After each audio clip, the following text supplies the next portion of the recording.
First, let's talk about how much the government doesn't give their employees the proper financial education. And I feel like they just tell you, here's the TSP, and all you have to do is make a 5% contribution and get the 5% match.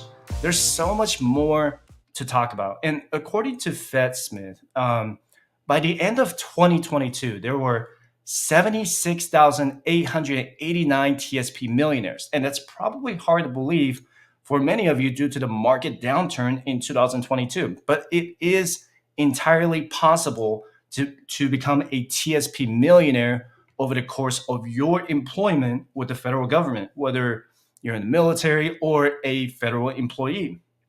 And you have four pillars when you're actively employed with the federal government. You have the TSP that can fund your retirement as early as age 55. And you have the federal employee retirement system, or FIRST, and if you're a civilian employee. If you're in the military, you have the blended retirement system, which will allow you to get that employer match. If you're an old timer like me, then you might be in the legacy retirement system, or LRS, which doesn't come with the employer match, but it comes with higher pension income that improves over time with COLA or the cost of living adjustments.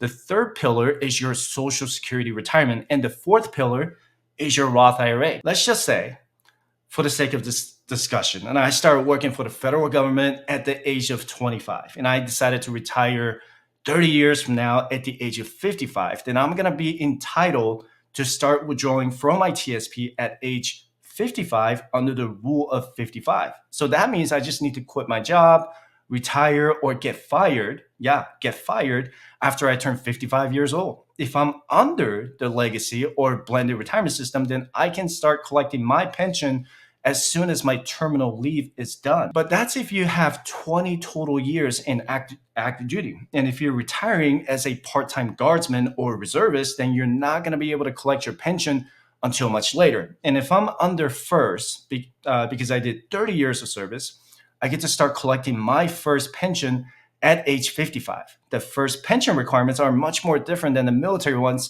So I encourage you to check out the OPM website to find out your minimum retirement age eligibility. And lastly, it doesn't matter if you're a federal employee or serving in the military. You can open and contribute to a Roth IRA. You can withdraw the contributions you make to the Roth IRA at any time tax-free without penalty, because you already pay taxes on the contributions. You just have to wait until you're 59 and a half to make withdrawals on the earnings and interest that accrued inside your Roth IRA. And that's really the same concept as the TSP. And the only retirement fund you'll have to wait on is Social Security. And the earliest you can collect the Social Security pension is age 62, for now anyway.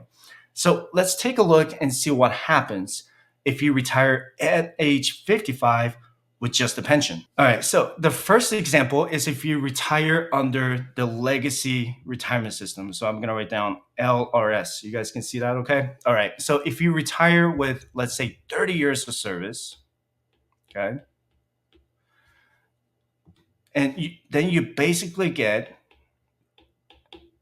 75% of your basic pay. So if your high 3 pay is, let's say, $6K a month, okay? Then you're gonna collect, you multiply that by 75%, so that's gonna be $4,500 a month in the pension. And if you do 20 years of service, then it's gonna be 50% of your basic pay, or it's gonna be reduced to $3,000 a month in monthly pension.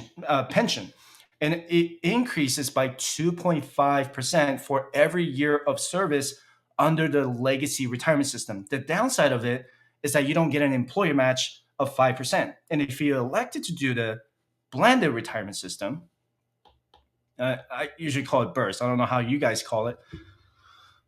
Blended retirement system, you get an increase of 2% instead of the 2.5%. So at 20 years of service,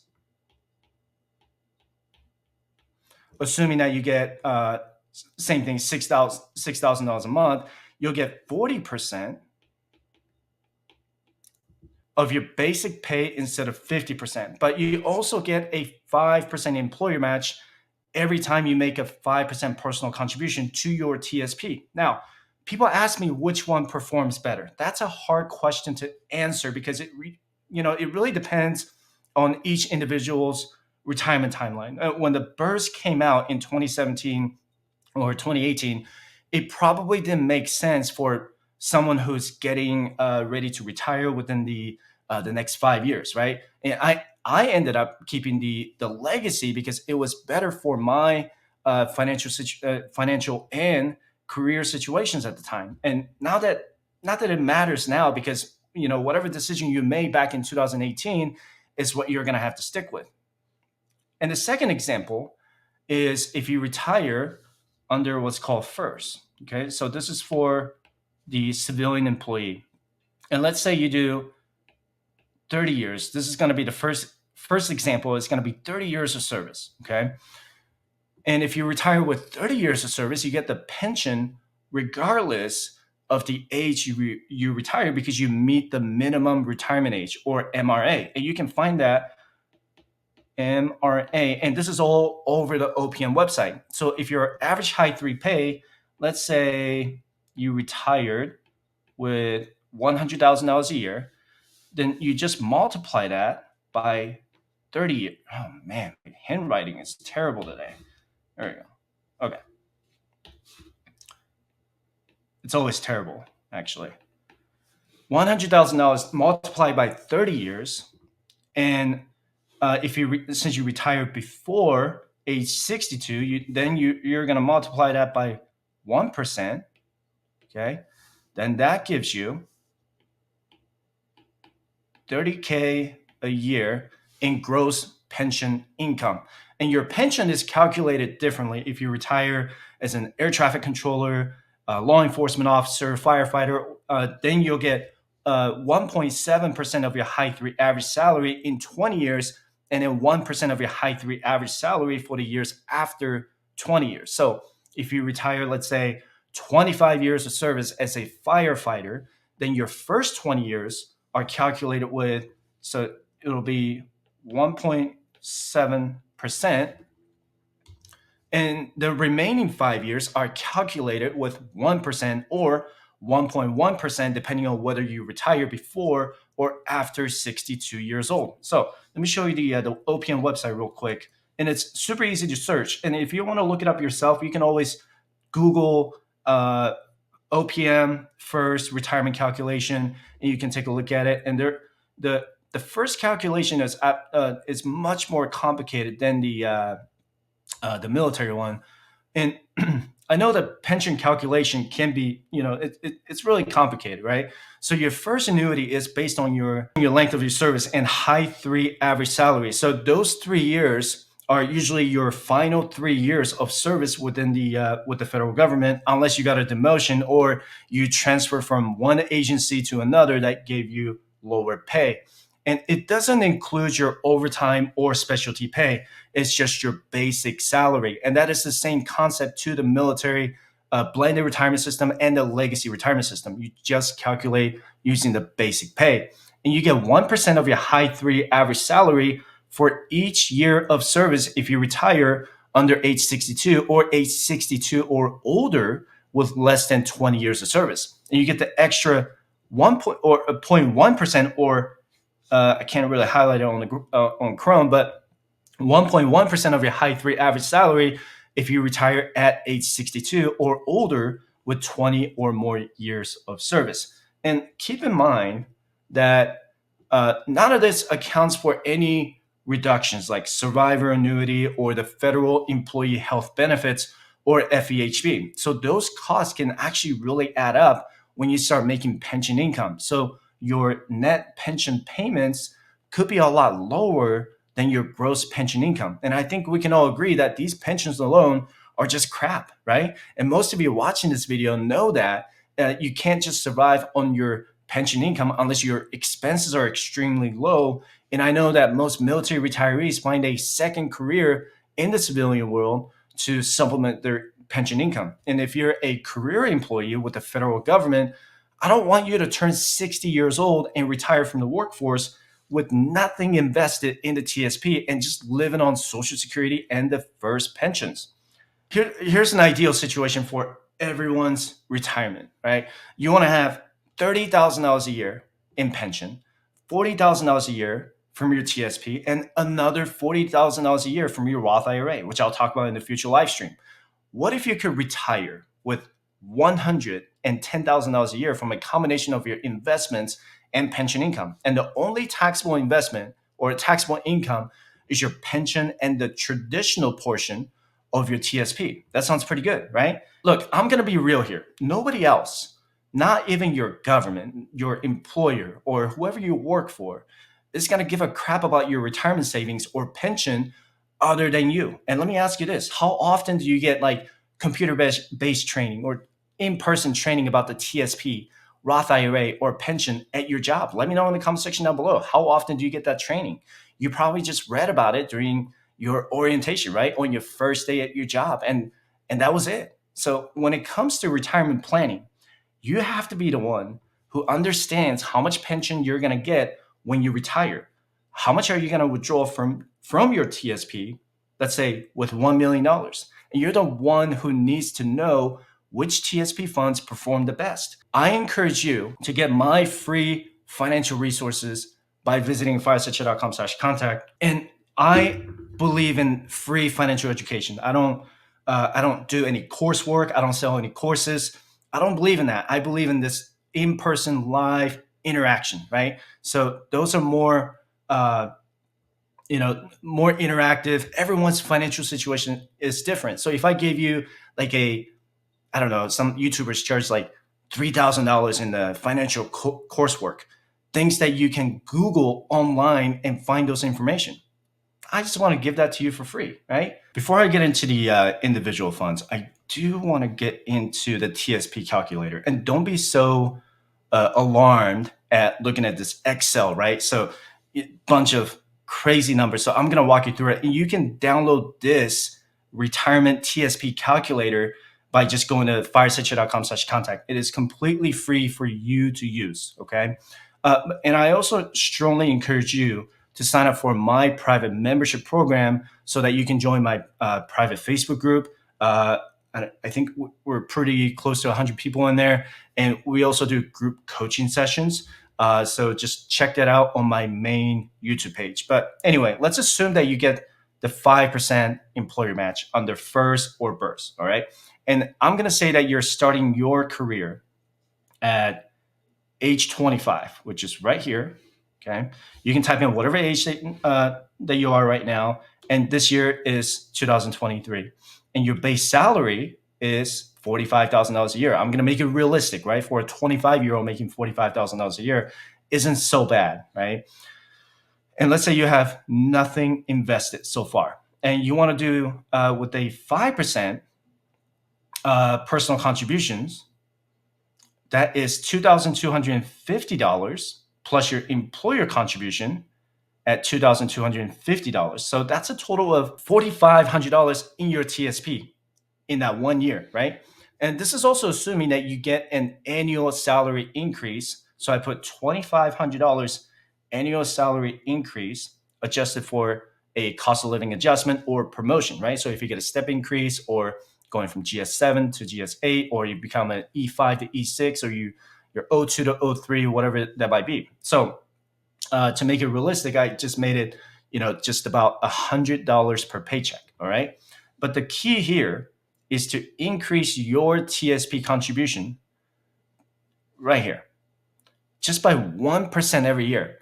Your ultimate goal is to save at least 15% of your income towards your TSP and invest the other 10% towards Roth IRA or other taxable investment accounts. And I teach about the rule of 25, which means you want to save 25 times your planned annual spending saved before you retire, right?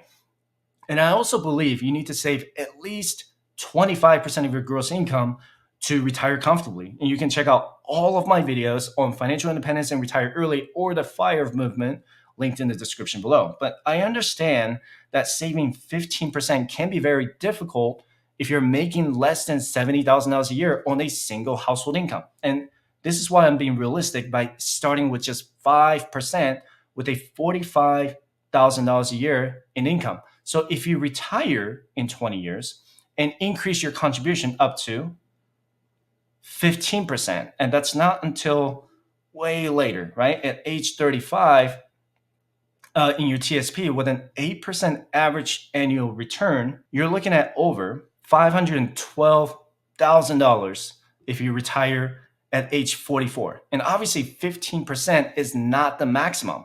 You can go as much as you want as long as you have room left in your budget. But when you retire or leave the workforce, you can't contribute to the TSP anymore, right? So you'll just leave that money where it is and keep it growing until you turn 59 and a half. Because of the power of compound interest, your TSP will continue to grow from $512,000 at age 44, okay, to $1.75 million at age 60 if the portfolio performs on an 8% average annual return. And 8% is very conservative, all right? Because we're still getting about 12% return on the S&P 500 in the last 10 years. I know I get a lot of flax on this, that 8% is too much. Maybe do 7%, 6%. And I get it. You can download this spreadsheet and do it on your own if you want to do 6% or 7%, okay? But with a 4% withdrawal rate, that's $70,000 a year just from the TSP at age 60. And could you live on $30,000 a year just in pension and $70,000 a year from your TSP? I think you could, right?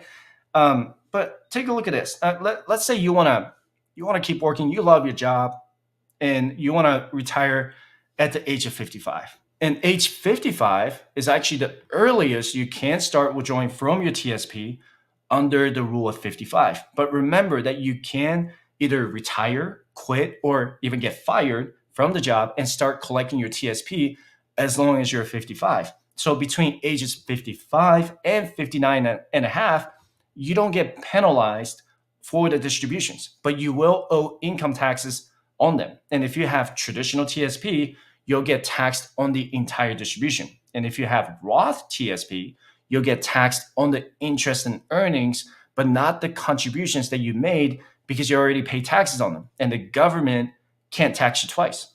For now, anyway. No, I'm just kidding. No, they can't.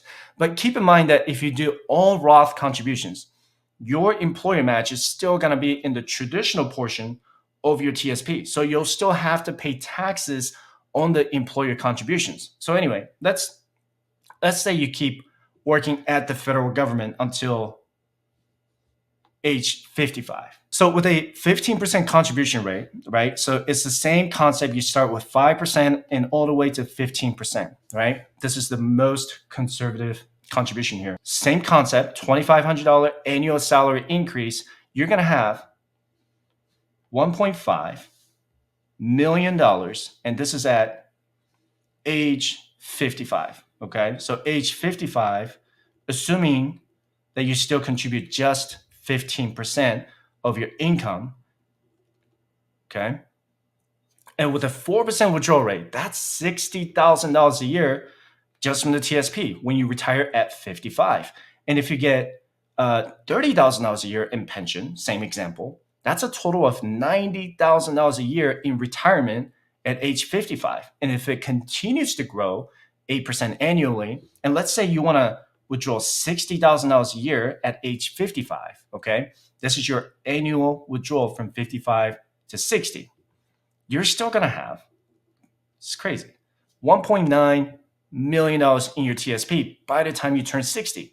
But let's just say you choose not to touch your TSP because you want to keep working or whatever reason.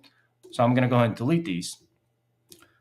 Then you're going to have $2.3 million invested in your TSP, which is about $92,000 a year with the 4% rule. So the question ultimately comes down to is if you want to withdraw at age 55 at $60,000 a year or age 60 at $92,000 a year, and it's completely up to you. And also, I understand that the market is different, right? So this is the average annual return. When you look at the performance chart, which I'm going to show you that later on, you want to keep in mind that it is not a 8% every single year, right? So from, if you look at like all the way from 2005, 2006, it, what was it like 10% one year, 12% one year, and then last year it was negative 18%. But you basically average them up and you just divide it in whatever, however many years that you calculate.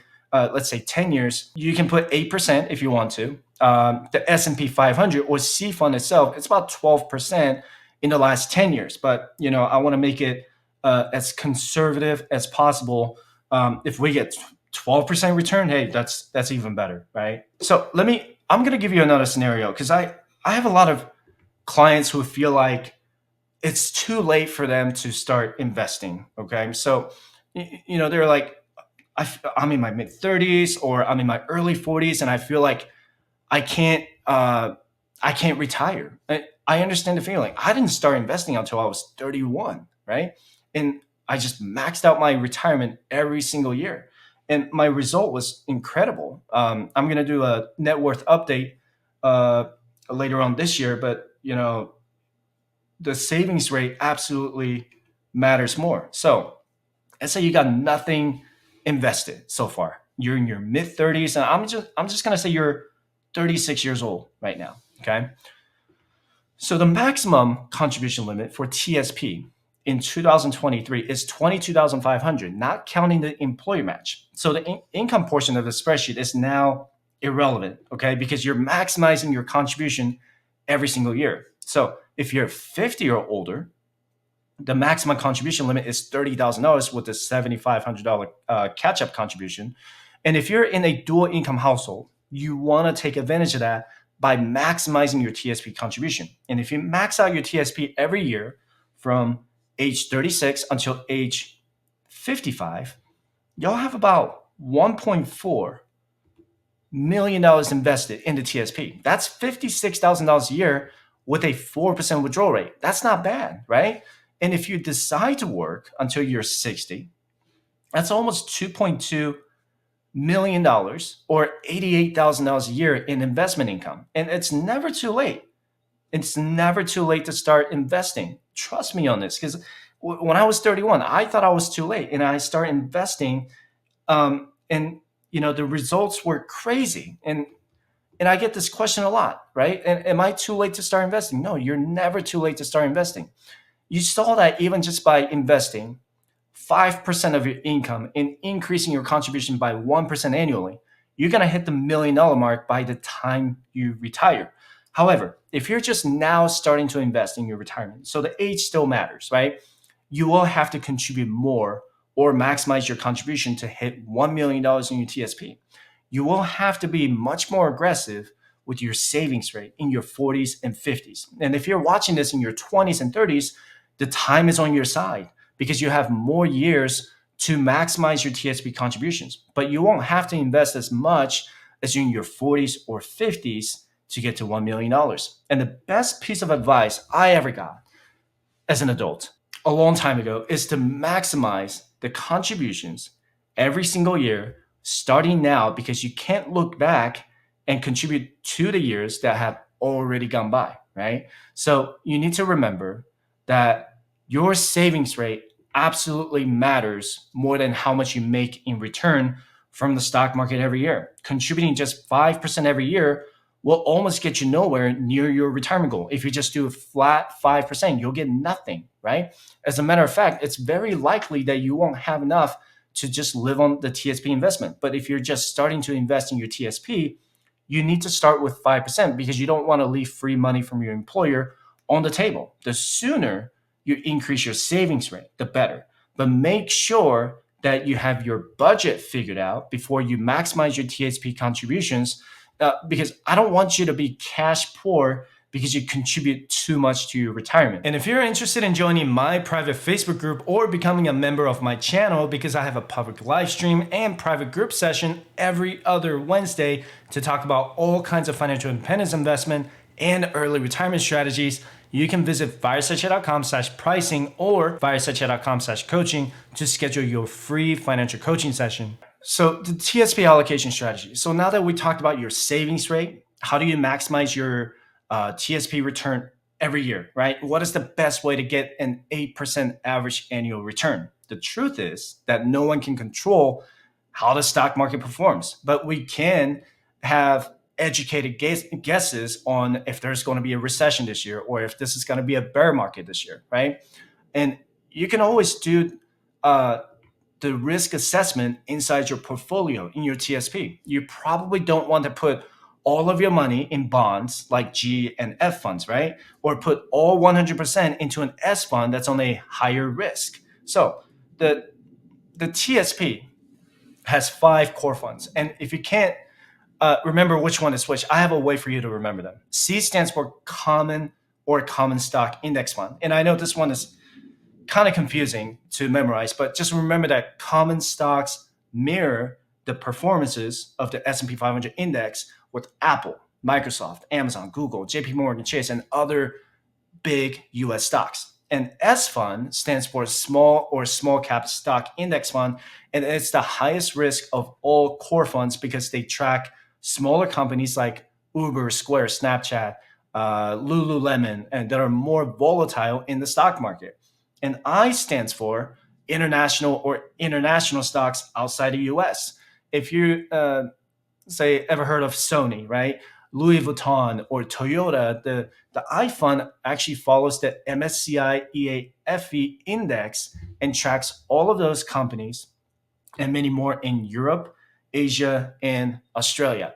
And F stands for fixed or fixed income index fund that tracks over 12,000 notes and bonds from the US government agency securities, corporate bonds, and mortgage backed securities. And it matches the performance of the Bloomberg Barclays US Aggregate Bond Index. Okay. Try to say that twice. And G stands for G unit. No, it doesn't. I'm just kidding. Sorry. Bad joke.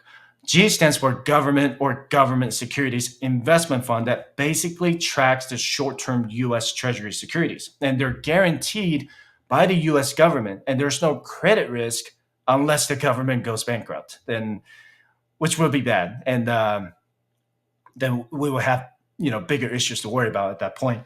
And L stands for life cycle or the target retirement funds that are mixed with CSIG and F funds, but they're designed to automatically allocate those funds based on the life cycle fund you choose.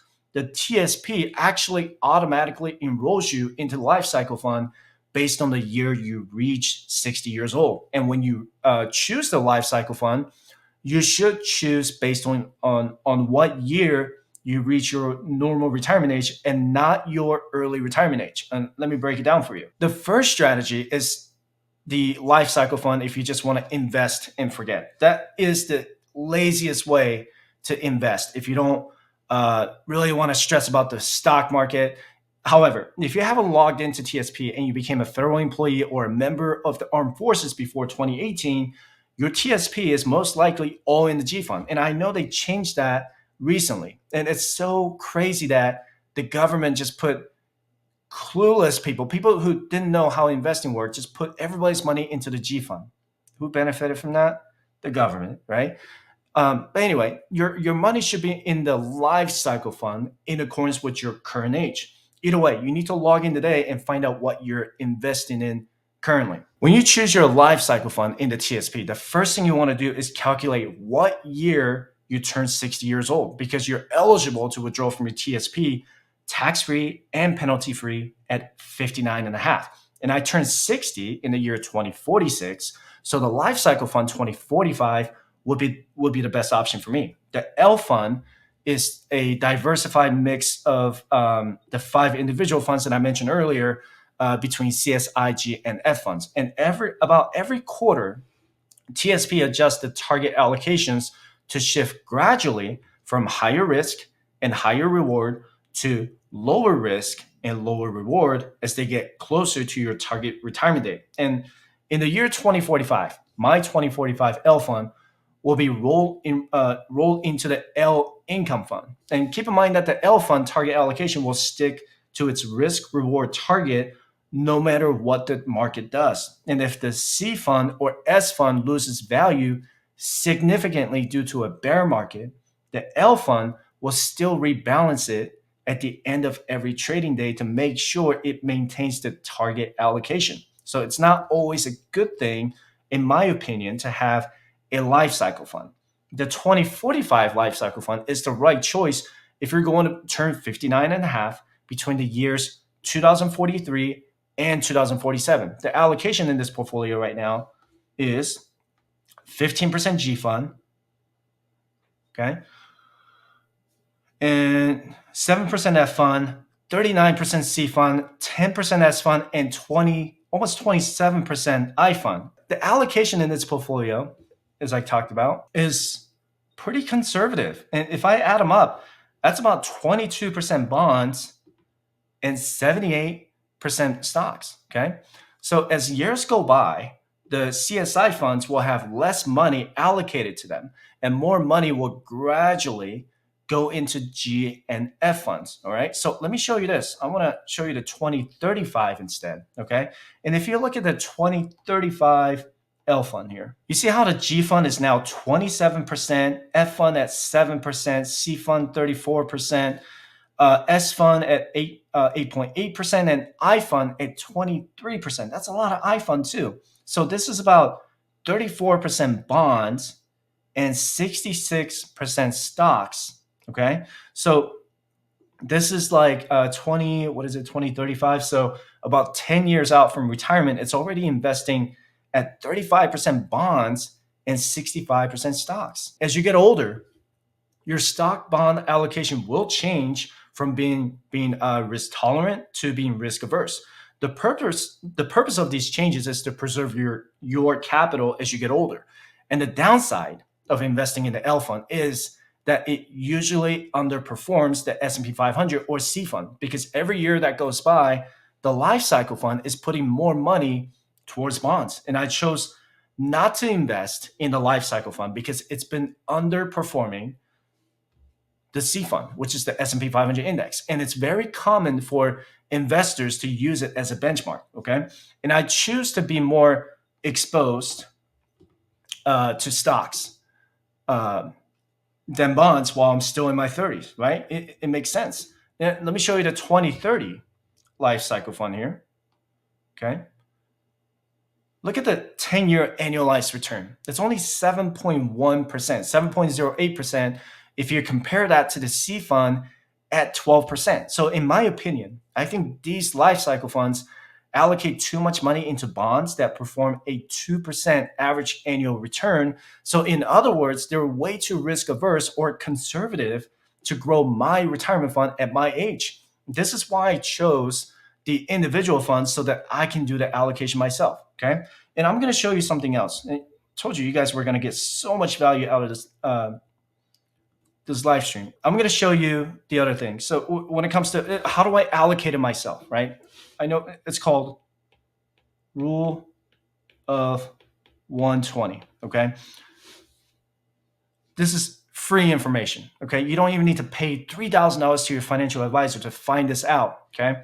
The Rule of 120. Historically speaking, the investors or the financial advisors would recommend Rule of 100, but people are, they're living a lot longer now, and they're retiring earlier. So, now it's more like a Rule of 120. Okay, so it's a very simple calculation for 120. You basically do 120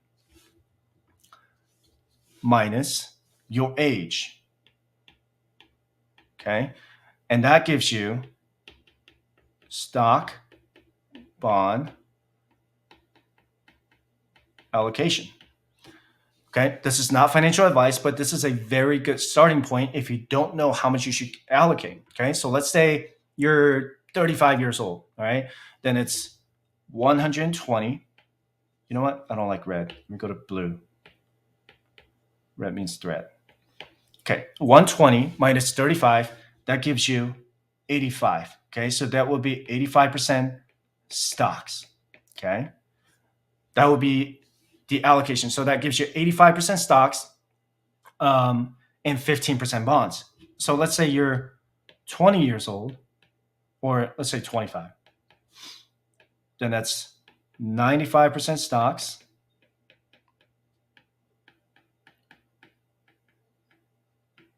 running out of space, and 5% bonds, right? So it has some similarities to the 60-40 strategy of holding 60% stocks and bonds, but it's much more aggressive than that. It's a good starting point if you don't want to invest in a life cycle fund, but it doesn't mean that you can't be flexible with the risk exposure. Okay. This is a rule of 120. It's just a rule of thumb. You don't have to follow it, but it is a great starting point. Okay.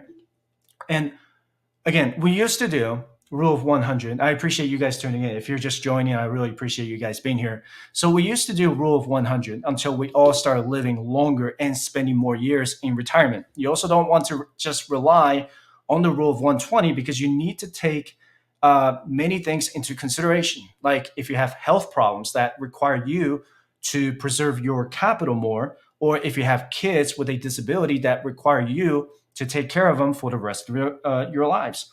So the bottom line is that the rule of 120 is a good starting point to help you calculate your risk exposure based on your age. But it's not a model that you blindly follow without taking other risk factors into consideration, right? So before you choose your TSP individual funds, you need to first assess your overall risk scale. What's your current age and retirement age? And are you close to your retirement? Are you more risk averse or risk tolerant? And when it comes to or risk tolerant when it comes to investing? And do you prefer just to invest and forget the TSP so that you can be hands off? Or do you prefer to be more hands on with how you want your money invested? And when it comes to G and F funds, they're really there to adjust your risk scale because stocks and bonds typically don't move in the same direction. Historically speaking, well, not counting the year 2022, because that was a crazy inflation year. And we're still dealing with inflation right now, where both equity and bonds crashed pretty hard, right? But historically speaking, when the stocks go up, bonds tend to go down. When bonds go up, the stocks are down, right? And investors want to be more risk averse due to a recession or some kind of economic catalyst, right? But is investing your entire portfolio in G fund or F fund going to help you grow your wealth? Of course not. Unfortunately, I know so many people who put money in G or F funds because they were so fearful of what was going on in the stock market. And back in March and April 2020, the stock market crashed due to the complete economic shutdown, right? Across the country. Do you guys remember the New York Stock Exchange actually had to stop trading because the Dow was what was it? Dow, Nasdaq, and S&P 500 were all down by 7% to 10%, right? So what ended up happening in 2020? It finished with an 18% return. And what happened in 2021? It finished with a 28% return, right? So, but what happened in 2022? The S&P 500 or the C fund finished with a negative 18% return. What did some people do instead? They just reallocated their entire portfolio from CS and I funds to G fund and continued buying into the G fund, right? But I know some people made a different move by moving their entire portfolio into a G fund and bought CS and I funds throughout the year, all right? Some people even got screwed. I can say that on YouTube, right? Some people got screwed by thinking that F fund would be safer and lost 12 or 13%. It was, about 13% in 2022. Look, none of us can predict how the market will finish by the end of the year. Right now, we're in April. Who knows how the market's going to finish in December, right? Not even those stock market experts can predict that. But am I going to shame people for putting their entire portfolio from equity to G fund? No, I won't. But I did something different from many people. What did I do with my money in my TSP last year when the market was down as much as 30%? Nothing. I just continued to invest in the same equity funds that I had. And I wasn't buying CNS funds at a loss, right?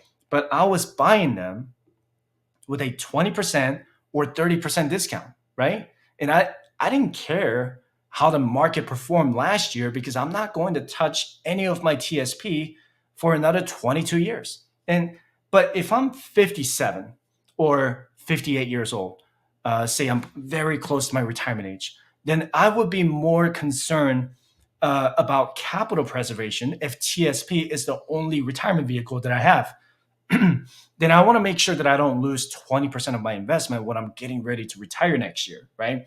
This is why we all need to assess our risk management every year to make sure that we don't just put all of our eggs in the same basket that is either way too risky or way too conservative. You're not interested in investing in G or F funds, and you just want to have an equity allocation between C, S, and I funds, all right? The risk scale between C and S funds is completely different because the C fund invests in large cap US companies like Apple, Microsoft, Amazon, Google, and JP Morgan Chase. So on a scale of, let's say, 1 to 5, with 5 being the riskiest, I would rate the C fund at about 3.5 or 4 out of 5. Okay.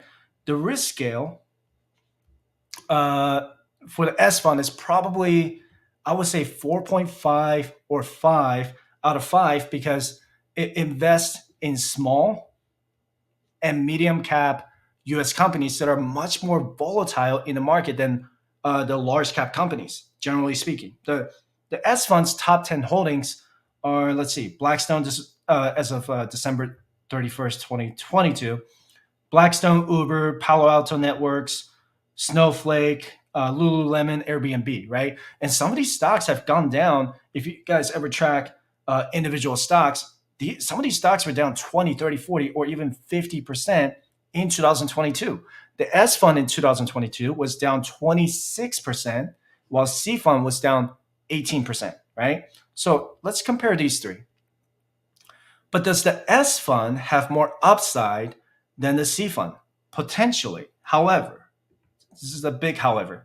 If you look at the last 10-year performance of the S fund, it's returned 9.8% or 9%. This is actually, it's about 9.8% now in annualized return, as opposed to 12% with the C fund or the S&P 500. But keep in mind that like I said, the data isn't always necessarily accurate.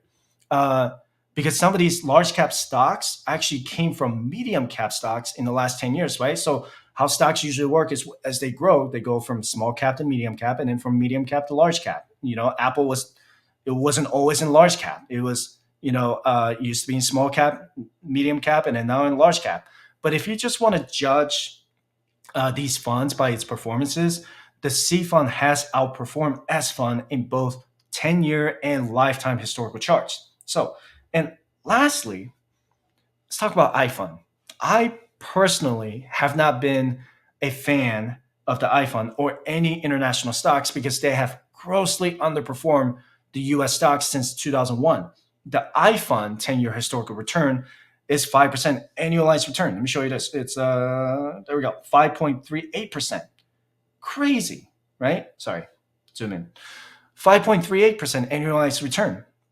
And lifetime performance is 4.7%. And why are international stocks underperforming US stocks? Because hedge funds, individual investors, and other institutional investors like pension fund managers have generally avoided foreign stocks because the economies in Japan, Australia, and Europe have not been growing as much as the United States in the past 20 years. That is a fact. You can look that up too. Fact check me. The US GDP, I know we have a lot going on in the economy right now, but the US GDP still accounts for about 24% of the world GDP. And China comes in second with 18 or 19%. The third biggest economy is Japan, followed by Germany. But those two countries combined are nowhere near China or the United States. So, based on the economic data research I do almost every day because I'm a nerd, and I still believe that US stocks will outperform non US stocks in the long term. However, there are a lot of TSP investors who keep the I fund to mitigate risk exposure because when CNS funds experience a bear market, the I fund doesn't get hit as hard as the US stocks, historically speaking, anyway.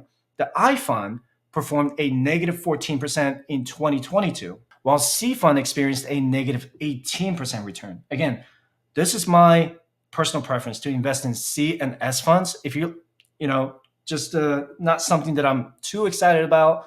I think they're still going to underperform with everything that's going on in Europe right now, and potentially, uh, in China. I can't even um, trust the Chinese economy. They just lie so much about their GDP and the consumer reports. So that's going to be a discussion for another day. But if you're like the iFund, there is nothing wrong with that. Just make sure you do the research and understand how these funds have performed in the past and how you think they will perform in the future based on your own research. And let me know what your thoughts are in the comment section down below on the iFund. Do you invest in that? Do you like the iFund? And I've read some articles from what's that called, Morgan Stanley, that the iFund or international stocks have hit the bottom.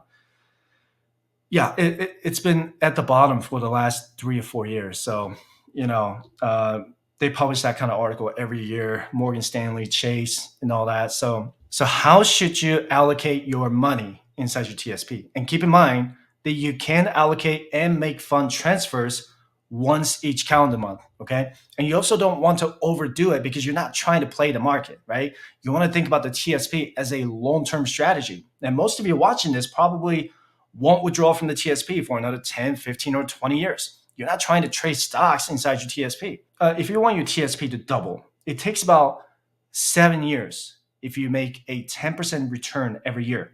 If your average return is 5%, then it takes 14 and a half years to double your balance. The first allocation strategy I found many people do, not financial advice, okay, is 80% C fund, 10% S fund, and 10% I fund. Again, not financial advice. Please don't do what I do, and this isn't even what I'm doing, okay? This It's not even my TSP investment strategy, but it's the data that I collected from several people, many people who have over 7 figures in their TSP. And another allocation strategy is having 60% C fund, 20% S fund, and 20% I fund to have more risk exposure to make the S fund do some work, right? And the third allocation is just doing 100% C fund. I like that, right? It's performing the best, and they just don't care for small and medium cap or the I funds. Just do 100% into the S&P 500 index fund. The primary focus is the C fund, which tracks the largest US companies, right? You have to ask yourself if S and I funds can outperform the C fund in the long term. No one can predict how the market will perform, but you're doing this to slide the risk scale left and right. Okay, does that make sense? The other strategy is using the rule of 120. If you're just now joining the live stream, I talked about the rule of 120 about maybe 20 minutes ago. Okay, if your age is 25, then it's 120 minus 25, right? Which equals to 95 or 95% stocks or in 5% bonds. The simplest way is to just do 95% C fund and 5% G fund. I'm not telling you to do that, but that's just a simple way to look at it. Or you can do 70% C fund, 15% S fund, 10% I bond, and 5% G fund. And if you add them all up together, you're still doing 95% stocks and 5% bonds based on your age, right? And I've been doing 50% C fund and 50% S fund because I believe there's a big upside for the S fund in 2023 and 2024 because it's got beaten down so badly in 2022.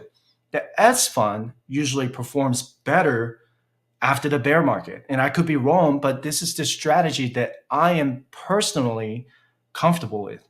If the S fund performs really well in the next 2 years, I'm probably going to adjust my allocation from what I do is 50-50 CNS funds to maybe 60-40 CNS funds or 70-30 CNS funds. It just really depends on how the S fund performs at this point. And I'm always going to have the C fund because that's the core equity fund in my entire portfolio. So what happens when you're retired or separated from federal service? You have several options, okay? If you retire or leave the federal government or military before you turn 55, you can leave your money inside your TSP. That's exactly what I did when I left active duty, because the expenses they charge me to keep money in the TSP are extremely low. They're so much cheaper than the private sector 401k or 403b. So it doesn't make a big dent when we go through a bear market again. Just keep in mind that you have to have at least $200 in your TSP to keep the account active. You also have the option to make a rollover from your traditional TSP to a traditional IRA, okay? A Roth TSP to a Roth IRA. So you don't get penalized or taxed. And if you feel like managing your own money by investing in different stocks, ETFs, or mutual funds, then the IRA rollover might be the right option for you. You have another option to make a rollover from the TSP to a 401k, 403b, or other employer plans if you got a different job after you left federal service. And let's say you retired between the ages of 55 and 59 and a half years old. Then you can withdraw from your TSP penalty free, but you will owe income taxes on the earnings and interest that accrue inside your Roth TSP, not your contributions. If you only invested in traditional TSP, then you will owe taxes on the entire distribution. That makes sense so far, right? And keep in mind that the employer match is always in the traditional portion of your TSP unless you make the in-service conversion to a Roth. And that function, I checked the TSP website the other day, is still not yet available on the TSP, but it will be in the future. Okay, so you can also request to keep your money in the TSP if you have other income sources until you're 59 and a half. So what happens if, let's say you retire after you're 59 and a half? You won't owe any taxes on the earnings and interest if you have a Roth TSP. If you have a traditional TSP, you can leave your money inside your TSP until you reach the RMD age. RMD stands for required minimum distributions. So I believe right now with the new retirement law that just got passed by Biden, right now at my age anyway, is 75 years old. It's the latest I have to start making withdrawals so that the government can get us cut on taxes, right? And when you're retired, you have three options to make withdrawals from your TSP. You have installments, partial or total distributions, and annuity purchases. Okay.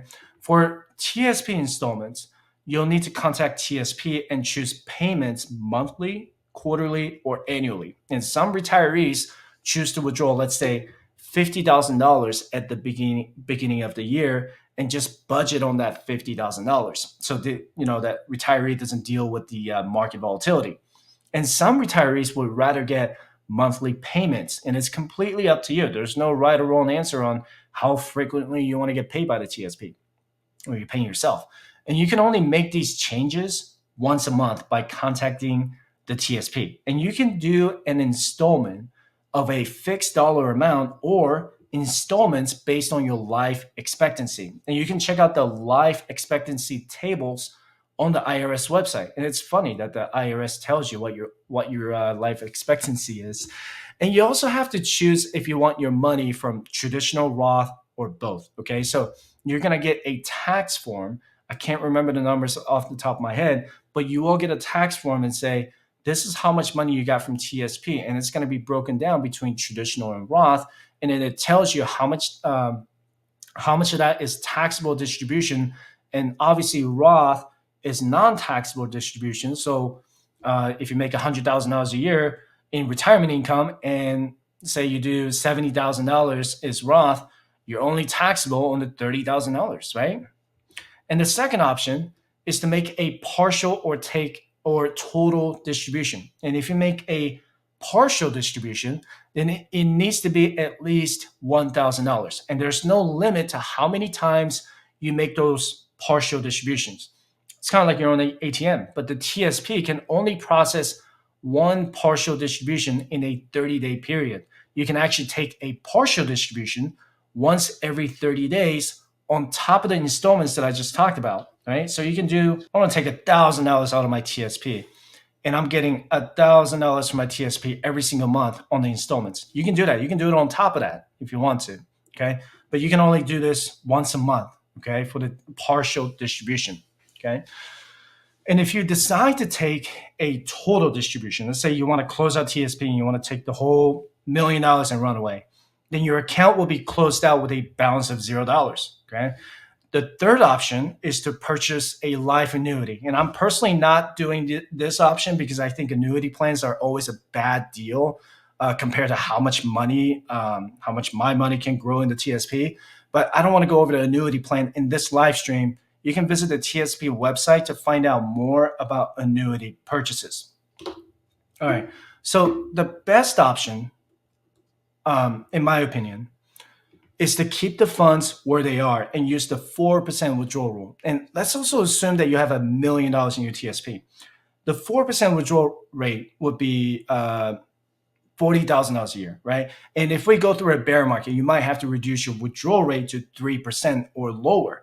My strategy is to use cash during the bear market so I don't sell my investments at a loss. And as far as how to reach $1 million in your TSP, you can rewind this live stream to about 20 minutes, or if you're watching this on replay, I will have timestamps in the description below. So one more thing I do want to show you. You can keep your money in CSIGF or Lifecycle Funds after you retire. And what some retirees do, and actually, you know what, for the Lifecycle Fund, it actually goes into the L Income Fund. What some retirees do is move their money out of the individual funds and put them into the L Income Fund to minimize the risks. The L Income Fund, as of right now, has 70, you know what, there we go. Can you see that okay? Okay, so it's about 70% G Fund, 5% F Fund, 13% C Fund, 3% S Fund, and 8.6% in I Fund. All right, so that's effectively about 75% bonds. Yeah, 75% bonds and 25% stocks.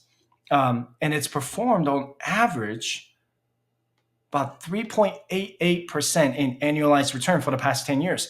The problem with this is that you may have to withdraw less money to maintain that growth inside the TSP. So you want to be very careful about this. If it's doing only a 4% return, who's to say it's only going to do 3% or 2% in the future years, right? Then I might not be able to withdraw more than 2% in retirement. So if I had $1 million in the L Income Fund, and I wouldn't be comfortable taking out more than $20,000 a year with a 2% withdrawal rate to make my money last throughout my retirement. But if I leave my money, let's say, in a C fund, and I would be more comfortable taking out $40,000 a year with a 4% withdrawal rate because the C fund has averaged not 12%, but a 7% annualized return in the last 20 years. But what if we go through another bear market like last year with an 18% negative return, right?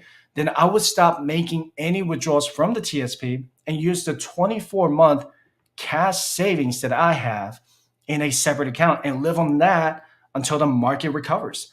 The longest bear market lasted about 19, maybe about 20 months. And I'm also going to have different income sources like dividends from my taxable brokerage account, real estate income, and business income, right?